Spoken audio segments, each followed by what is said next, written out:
আসসালামু আলাইকুম সম্মানিত ভিউয়ার্স, কেমন আছেন? আমি মোহাম্মদ জাকারিয়া, চিকিৎসক, মোটিভেশন স্পিকার। বিভিন্ন সময় বিভিন্ন রকম স্বাস্থ্য বিষয়ে আলোচনা নিয়ে আসি।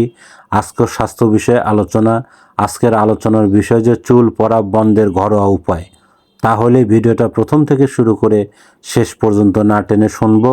প্রথমে একটি লাইক দেব, সাবস্ক্রাইব করব, নোটিফিকেশন অন করব, পেজে ফলো দিব।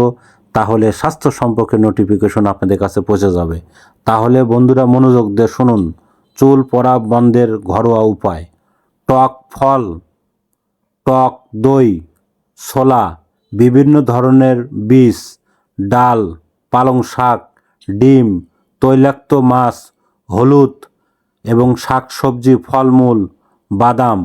বন্ধুরা, এই ধরনের ফল, এই ধরনের শাক সবজি আপনি আমাদের ইউটিউব চ্যানেলের মধ্যে ঢুকলে আরও অনেক ধরনের নিয়ম পাবেন। আর পরবর্তী কী ধরনের আপনারা ভিডিও চান কমেন্ট বক্সে লিখতে ভুলবেন না। আমাদের বিরাজ মেডিকেল 100 বছরের প্রতিষ্ঠান, যে কোনো ধরনের গোপন অসুখ বিসুখ আপনারা চলে আসবেন। তো বন্ধুরা, এতক্ষণ মনোযোগ সহকারে দেখার জন্য সবাইকে থ্যাংক ইউ, সবাইকে ধন্যবাদ।